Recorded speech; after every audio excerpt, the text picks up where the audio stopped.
Hey, Cypher here. Ronald Wilson Reagan was perhaps the most consequential president we've had since Richard Nixon. He represents the new right coming to power and delineates the sixth-party system, which we may only now be turning to a new one. But he is not merely his presidency or political ideology, which have made him almost deified in the eyes of many conservatives today. Much complicates his character and legacy. Indeed, Reagan had a long career before 1980, becoming what was then the oldest president, only recently surpassed by Trump and Biden. So to better understand American history, let's look at the biography of this vital figure to get a more complete picture of who Reagan was and what impact he had.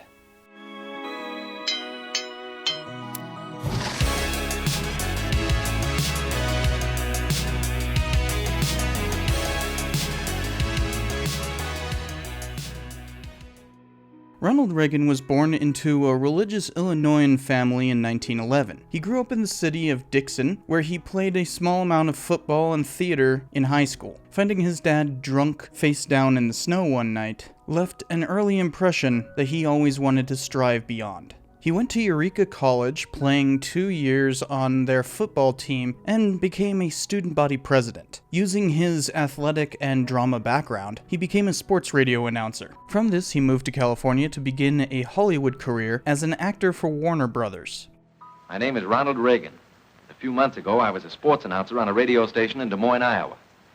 And one day I ran into one of these movie talent scouts. I think I caught him off guard because the next thing I knew, I was taking a screen test for Warner Brothers in Hollywood. He mostly starred in B-movies, beginning in 1937. In 1940, he wed a co-star, Jane Wyman.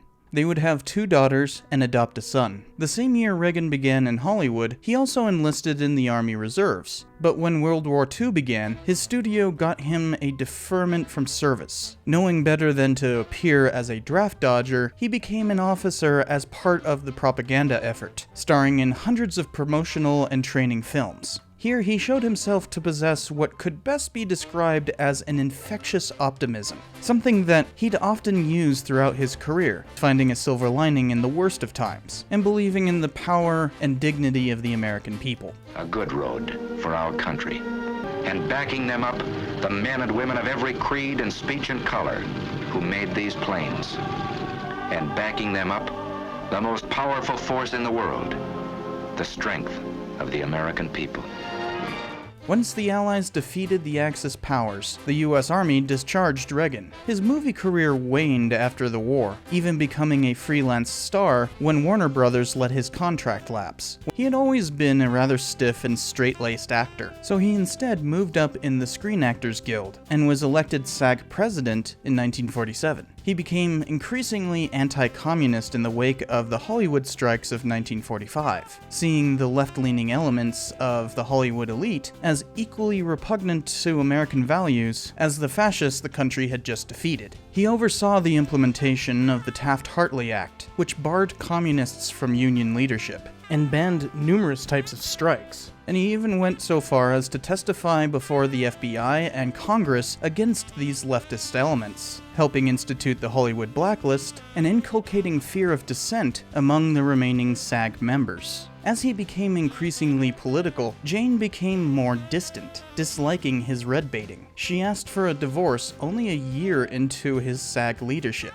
Their children stayed with Jane, and her career flourished. But he instantly became Hollywood's most eligible bachelor, especially since he remained too aloof to seek another wife. But an actress named Nancy Davis sought him out. She coaxed her way into his life, and eventually she grew on him. They would have 2 children and remain together for the rest of his life. Just before they married in 1952, he resigned SAG's presidency and bought a ranch. He remained on SAG's board until 1960, but rarely acted in films during that time. Instead, he moved to television. His longest recurring role was as a host of General Electric's theater. As a GE spokesman, he employed his propaganda skills to market GE's good role for capitalism, partially because the federal government sought to trust bust GE. It was formative to his politics. He believed in Franklin Delano Roosevelt's New Deal. Indeed, he'd been a fervent Democrat for years. The first time he supported a Republican was in 1952, and that was purely because Ike appeared harder on communism than Adlai Stevenson. He shifted further right than the Republicans were during the 50s, though. He opposed the bureaucracy that he saw hindering GE's progress, and started doing private speeches against government interference, decrying regulation, taxation, and social liberalism that had defined New Dealers since FDR, including Ike's time and Nixon's 1960 campaign. Both parties were led by New Dealers, hence why the time from 1945 into the late 60s is known as the liberal consensus. Reagan's newfound conservatism stuck out like a sore thumb. Who's president of the United States in 1985? Ronald Reagan. Ronald Reagan? The actor? The year after Nixon's failed campaign, he railed against the passage of Medicare. One of the traditional methods of imposing statism or socialism on a people has been by way of medicine. It's very easy. And prominently befriended members of the John Birch Society, which was a far-right organization of red-baiting weirdos who opposed civil rights. Reagan was well outside political acceptability, leading to him getting dropped from GE and switching parties, officially joining the Republicans in 1962. When he seemed to be on the outs, though, the party of Lincoln took a swing to the hard right just in time for him to take advantage. Barry Goldwater had opposed the Civil Rights Act of 1964, and he ran for president on that conservative platform. It was the first instance of what became known as the Southern Strategy, where they made allusions to more reactionary policies like states' rights against civil rights, while pushing an increasingly conservative agenda. The GOP was still dominated by liberals, but there was an immense change taking place with Goldwater. A new right had arisen after World War II, though it was very unpopular, typified by three key ideologies. Neoconservatism, as in hawkish foreign policy and opposition to the counterculture, evangelical backlash, as in a traditionalist reaction to social progress, and neoliberalism, as in a return to free market capitalism through trade, deregulation, privatization, and austerity. That had not fully formed yet, but the Southern Strategy ensured Republicans' rightward trend, and Reagan supported that. He campaigned for Goldwater, adapting some of his GE speeches. They were powerful and inspirational, but oddly absent of direct references to the candidate himself. Reagan said, Well, I'd like to suggest there is no such thing as a left or right.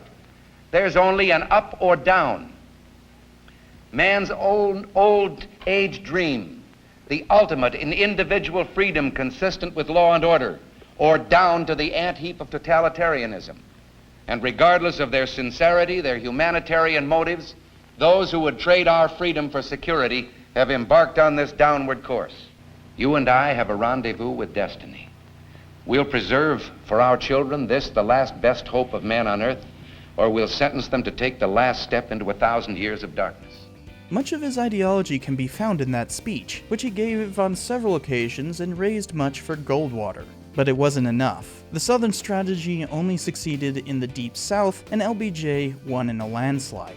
2 years later, Reagan leveraged his newfound popularity for a run at California's gubernatorial election against incumbent Pat Brown. Reagan ran on rescinding the Rumford Act, which outlawed racist housing discrimination. It had been passed in '63, then Californians voted it down with Prop 14, but the California Supreme Court struck the ballot measure, upsetting the popular vote. Brown railed against Reagan for supporting racism, and Reagan won simply by having the charisma to ward off personal attacks with a smile and a joke, something that would serve him well throughout his political career. As governor, he did not do much to challenge the Rumford Act, practically dropping the matter as soon as he assumed office. What he didn't drop was another issue he'd campaigned against, which was student activism. Before 1965, UC Berkeley banned protest on campus, but students struck for their freedom of speech and gained it. becoming vehemently opposed to the Vietnam War and a focal point for the growing counterculture. Reagan replaced a regent to antagonize the students, but that failed, though he did manage to push for more fees to be levied on students, beginning the slow diminishing of free higher education in the nation's premier state system. When protesters took over a park, he sent in the police, who proceeded to kill a student during the suppression. Yet that would not be the worst persecution he'd engage in. The same year of his election, and partially because of it, the Black Panther Party formed in Oakland. They gained prominence while following police around while open carrying guns, ostensibly to keep the officers from brutalizing arrestees, a tactic called cop watching. Many Californians were distressed by the sight of armed black men in militaristic uniforms, including Reagan. The legislature started debating outlawing open carry, and in protest, Black Panthers went into the Capitol fully armed. As they left, Reagan clearly supported the Mulford Act, saying, "There is absolutely no reason why out on the street today a civilian should be carrying a loaded weapon."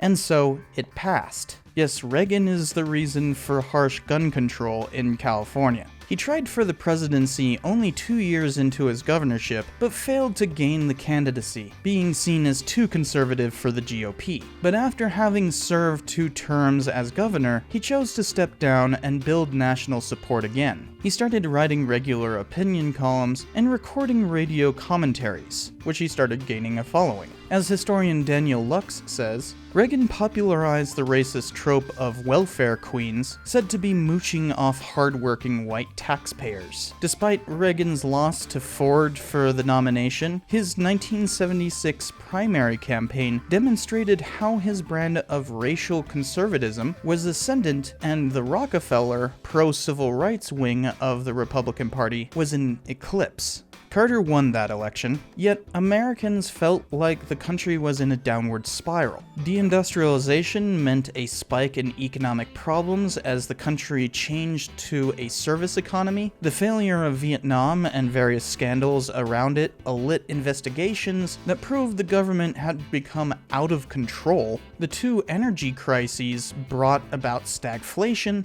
The Soviet invasion of Afghanistan brought back Cold War tensions after years of detente. And the Iranian Revolution destabilized the Middle East and left 53 American hostages for over a year. Because of all this, Carter said the country was in a crisis of confidence. It is a crisis of confidence. It is a crisis that strikes at the very heart and soul and spirit of our national will. We can see this crisis in the growing doubt about the meaning of our own lives. Reagan refocused on his media output, trying to soothe an increasingly disillusioned nation. Historian Rick Perlstein characterizes this by saying, "Blithe optimism in the face of what others called chaos had always marked his uniqueness. It marked, too, what made others feel so good in his presence, and what drove still others, those suspicious circles for whom doubt was the soul of civic wisdom, to annoyed bafflement at his success." He built up support for a 1980 run at the presidency through that optimism, claiming to be the solution to America's crisis of confidence, which is what clinched his nomination and defeated Carter. As Reagan assumed the White House, he did not waste time. In organizing his cabinet, he took an approach akin to the governing philosophy that he espoused, as in laissez-faire. 3 higher-ups formed an inner circle that ran the day-to-day activities of the executive branch, known as the Troika. These were Counselor Edwin Meese, Chief of Staff James Baker, and Deputy Chief Michael Deaver. Most presidents take a more hands-on approach, but Reagan preferred to focus on the big picture, and he had a whole raft of policies to enact. First and foremost was a tax cut alongside sweeping deregulation and negotiating free trade agreements abroad, which came with the Economic Recovery Tax Act passed in his first 100 days. This markedly diverged from previous conservative plans because it did not bother to balance the budget. Reagan repeatedly argued that the economy would grow enough to make up for the loss in revenues, despite the increases in military spending that he kept passing. This argument became known as Reaganomics, though it may also be called neoliberalism, supply-side economics, or the derogatory term trickle-down economics, because it supposedly expects the rich to pass their gains down. This expanded the deficit immensely, and the economy never caught up enough, while income inequality began a rapid escalation that hasn't ended while employment actually shrank for his first 3 years, only abating once he passed the first in a series of tax hikes, completely undoing the reductions he'd sought. Stagflation likely stopped due to other measures outside of the presidency. Though many called this the Reagan Revolution, it did not change much at first. Before he could do much else, a lunatic attempted to assassinate Reagan. The attacker injured 4, including Reagan himself. James Brady, the namesake of later gun control legislation, died a few decades later from complications related to this assassination attempt. Reagan had to go through some serious surgery. Joking as he went under the knife, he said, "I hope you all are Republicans." The head surgeon responded, "Today, Mr. President, we are all Republicans." When he returned, a new crisis was brewing. The Air Traffic Controller Union had failed to come to a fully supported contract, so they decided to strike. But they couldn't legally, due to being essential federal employees. So Reagan fired all of them who refused to return to work and decertified the union. Union membership had been falling for decades after the Taft-Hartley Act, deindustrialization, and civil rights, but it accelerated in 1981. As though union busting wasn't reactionary enough, Reagan tried to support a serious regression in race relations during his time.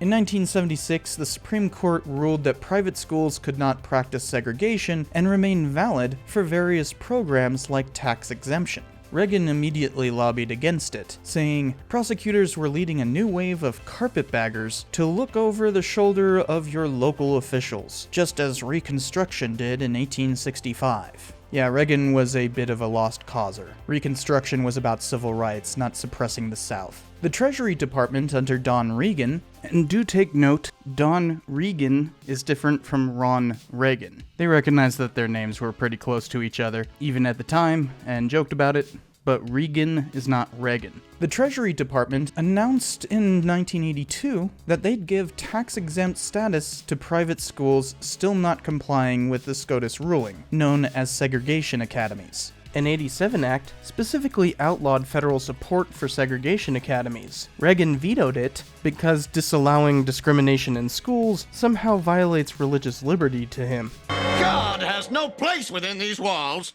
just like facts have no place within organized religion. But Congress overrode his racism. Debate over declaring a holiday for Martin Luther King's legacy came up. Reagan initially opposed it because it was too expensive, and King was a well-known leftist. But eventually, Reagan rehabilitated King's dream speech with conservative values, misconstruing that King wanted some sort of colorblind society. Americans had defeated his racism on multiple occasions, and his patriotic optimism actually celebrated that. Unfortunately, that did not pertain to the drug war. Nixon had initiated it in the 70s, but it was mostly about hippies and radicals. Under Reagan, that shifted. The crack epidemic became a serious problem in the 1980s. It was a cheaper version of cocaine that could be smoked. As such, it appealed to poor people, and in the cities, black people overrepresented that population. So Reagan proposed a major crackdown, which passed and disproportionately affected black people. Nancy made this her signature issue, starting a campaign to just say no. Mass incarceration followed, leading to a notable increase in police brutality. If the most powerful nation incarcerating more people than the supposedly tyrannical communist countries elsewhere wasn't a clear sign of neoliberal slippage towards autocracy, the drug war was not confined to the United States. Reagan's policy was far worse for Latin America. A series of American-supported wars against drugs sprung up throughout Latin America. While these countries were not unfamiliar with political instability or American subjugation, they were suddenly supposed to stop the importation of drugs. Reagan did everything he could to associate communist elements with drug peddling, even though some of the groups he supported funded themselves through smuggling. This is where the pervasive lie comes from that the CIA somehow somehow dealt crack. It's false, but as with every myth, there's a kernel of truth there. The drug war was messy. Yet his anti-drug operations abroad were less about drugs and more about communism, which cost hundreds of thousands of lives, if not millions. American-supported anti-communist operations in Central and South America resulted in mass killings and even genocide, all of which red baiters were happy to condone in the USA. Reagan eventually composed a new doctrine to justify what he did in Latin America, which stated, "And we must not break faith with those who are risking their lives on every continent from Afghanistan to Nicaragua to defy Soviet-supported aggression and secure rights which have been ours from birth." He kept up the naive idealism of Woodrow Wilson, whom Reagan happens to share a name with, though they are of no relation. Wilson! While simultaneously denying the very violence that Wilson justified his position with. Reagan had said, "I want to speak to the people of the Soviet Union to tell them it's true that our governments have had serious differences, but our sons and daughters have never fought each other in war. And if we Americans have our way, they never will." In fact, Soviets and the Allies, led by Americans, had directly fought each other in 1918 to 1920 on Russian shores. Hell, the Allies occupied more of Russia than the Soviets did. There's a ton of complex reasons for that, but denying it altogether was the height of absurdity, especially coming from a president proposing a new way to fight communism. Reagan antagonized his Soviet counterparts, burying detente for good. Brezhnev was still General Secretary in 1981. The decrepit and corrupt man was exemplary of the Soviet economy, doomed to die. His next two successors viewed Reagan with extreme suspicion, and Reagan happily heightened those tensions. During Andropov's brief rule, Reagan announced the Strategic Defense Initiative, which the press quickly dubbed SDI the Star Wars program. It was supposed to create a space-based defense system to prevent ballistic missile strikes. Soviets viewed it as potentially giving Americans the ability to attack first and prevent mutually assured destruction. SDI was just an idea, but it marked a new escalation in the Cold War. And that wasn't the only way that Reagan antagonized the Soviets. Carter had initiated American support of the Mujahideen, who were fighting Soviet invaders in Afghanistan. Reagan kept that going and even started sending Stinger missiles, which were extremely effective against the Soviets. And since it's such a pervasive myth, no, the Mujahideen were not the Taliban or Al-Qaeda. Supporting them did not lead to the Taliban nor Al-Qaeda either. That is completely false. I've done an entire video on how those groups rose to prominence. Iran had returned the hostages just before Reagan's inauguration, and they had a war ongoing with Iraq. So America imposed an arms embargo on Iran, but the Soviets started supplying them via North Korea. Iran supported the southern Lebanese terrorist organization, Hezbollah, who began taking American hostages during the civil war there and fight against Israel. An American coalition began an attempt to keep Lebanon from spiraling out of control in 1981, which was fairly ineffective. Terrorists bombed the US embassy just as the Iranian embargo began, and later that year they blew up a Marine barracks. Both attacks killed 370. A year later, the coalition abandoned Lebanon to another 7 years of civil war. Reagan authorized the overthrow of a communist dictatorship in Grenada. The invasion was stunningly successful, taking a mere week to complete. Soviet and Cuban forces fled the island, making a clear statement to other communist rebels south of the United States that they were not safe, further supporting the massacres happening elsewhere. For Americans, Grenada was a stupendous victory, one that Reagan needed for his re-election. Buoyed by success, his campaign declared, "It's morning again in America. And under the leadership of President Reagan, our country is prouder and stronger and better." But in his first debate with Mondale, Reagan came out looking a bit lost. He was the oldest president in history at that point, but he turned it around in the next debate by saying, "I will not make age an issue of this campaign. I am not going to exploit, for political purposes, my opponent's youth and inexperience."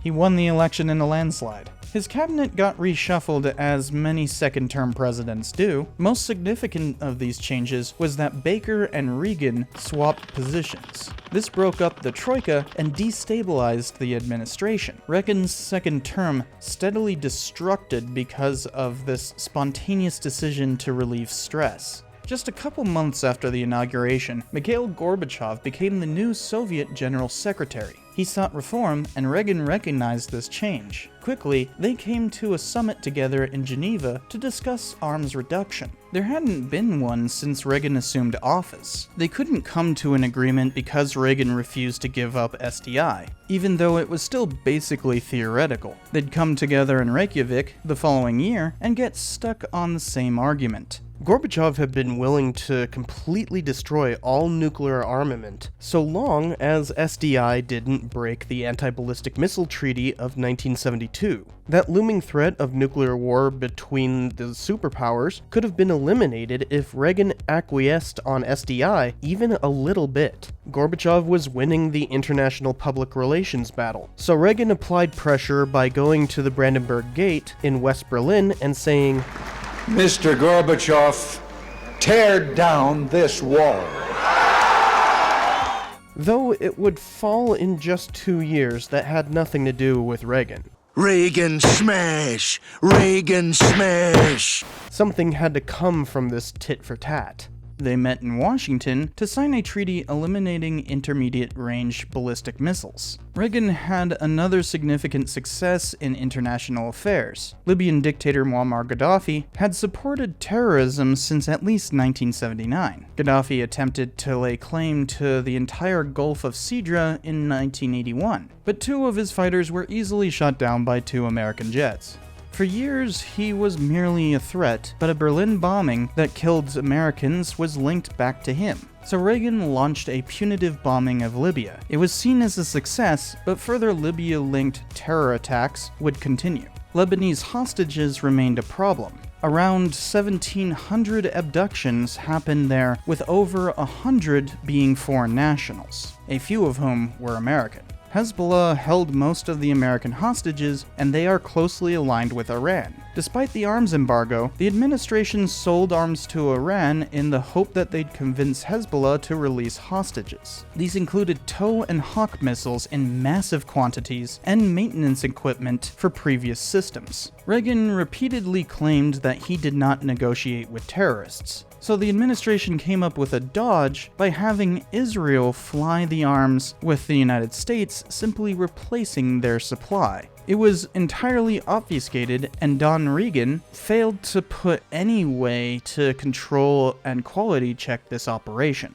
As such, one of the leaders of it, Oliver North, was able to siphon millions of dollars into an independent slush fund, completely devoid of congressional oversight. He'd use it to support a totally different effort halfway around the world.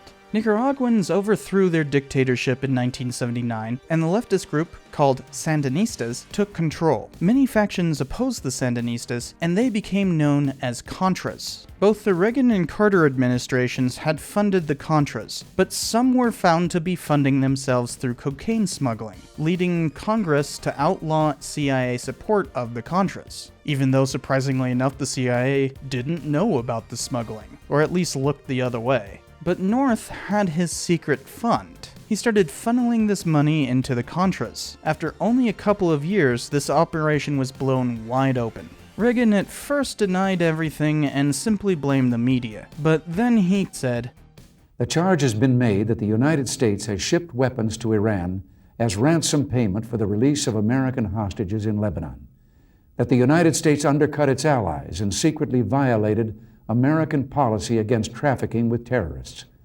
Those charges are utterly false. In spite of the wildly speculative and false stories about arms for hostages and alleged ransom payments, we did not, repeat, did not trade weapons or anything else for hostages, nor will we. This was a flat-out lie, so he spun an unconvincing story about breaking the embargo in order to get certain elements within Iran as allies. He definitely knew about the arms trade, but Don Regan hadn't been able to control the administration like Baker before him. Congress began an investigation, alongside a presidentially appointed one. When the Tower report released, Reagan stepped down after some silly squabbling with Nancy.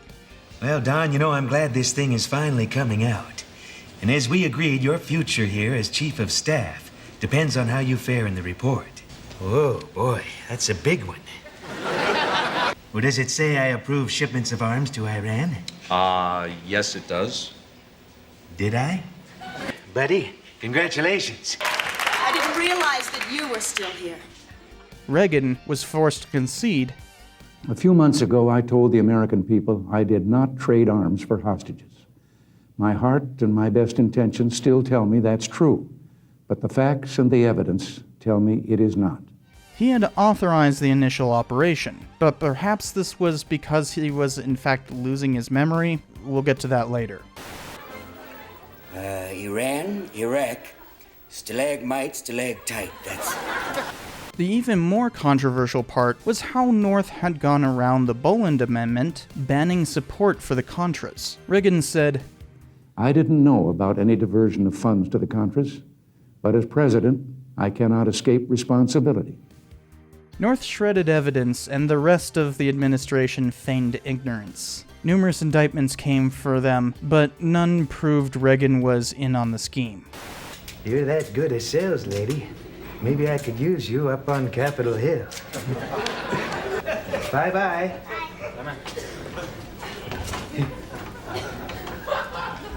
Back to work! What if something should happen to you?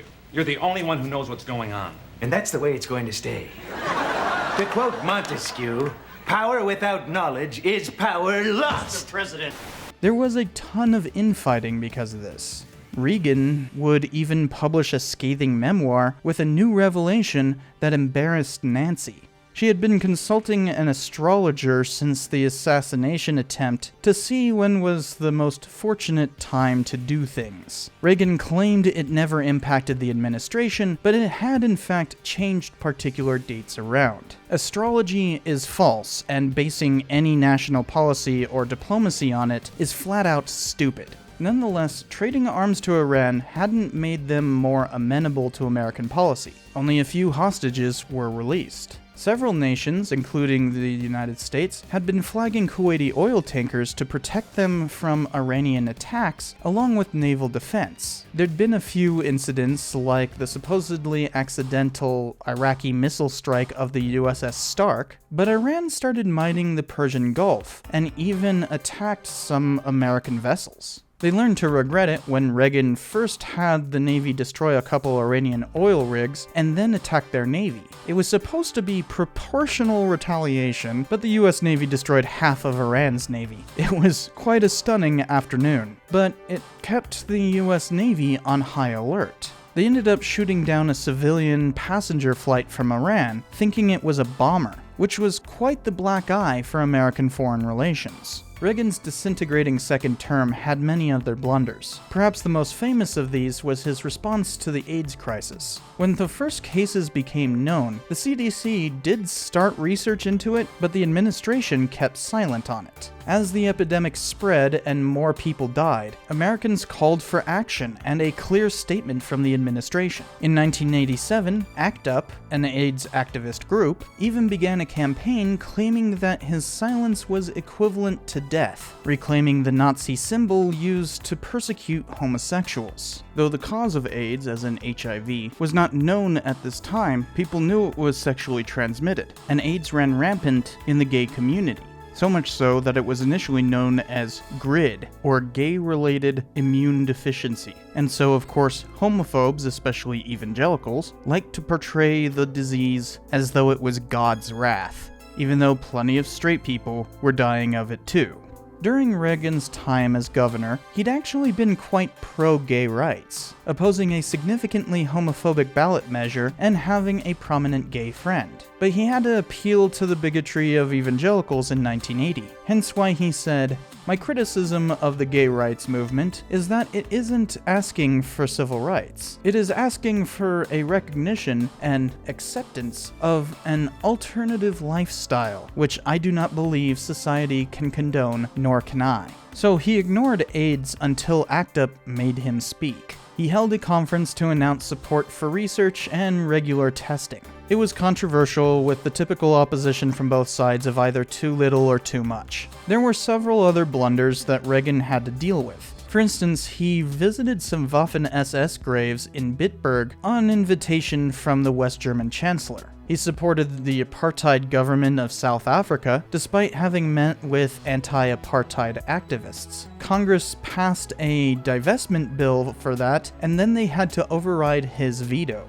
These mistakes seem to portray a further lurch to the right, but there were significant exceptions. Reagan supported immigration reform. The 1986 bill outlawed hiring illegal aliens, but it also granted amnesty to all those currently in the country. He also supported gun control, signing the Firearm Owners Protection Act. While it halted some ATF abuses, it also made civilian ownership of machine guns manufactured thenceforth illegal. It is the only complete abolition of a small arms class, though he could not ex post facto outlaw previous weaponry. He continued to support gun control measures beyond the presidency. After all, he was responsible for California's harshest restrictions. He supported the Brady Bill, which required gun purchases from federally licensed dealers to go through a background check, and the federal assault weapons ban, which outlawed particular gun parts in large capacity magazines, though that ban lasted only a decade.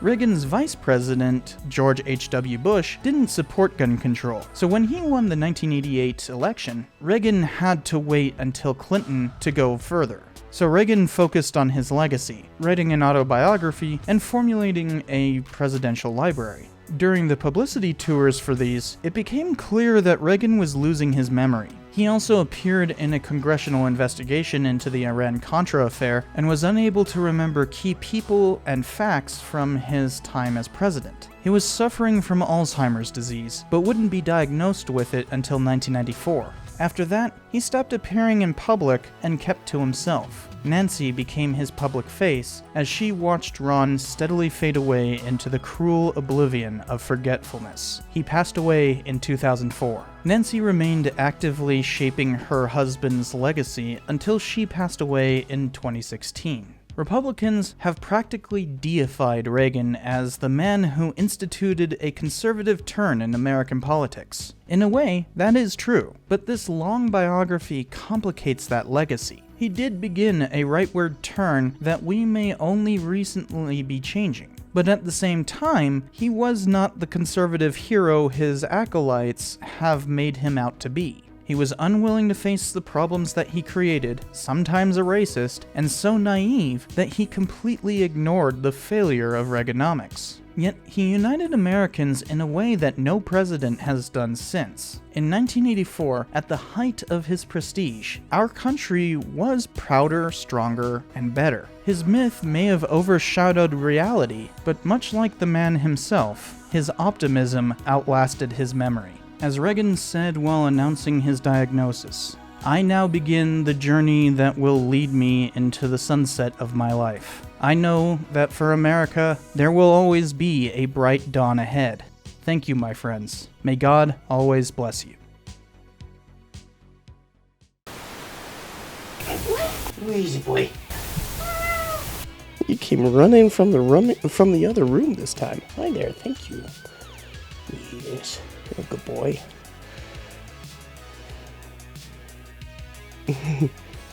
Because... Meow.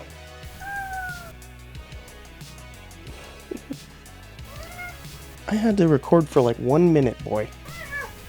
Hi. Yes.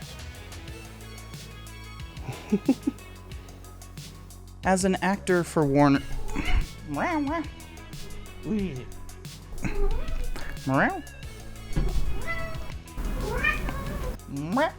Mikhail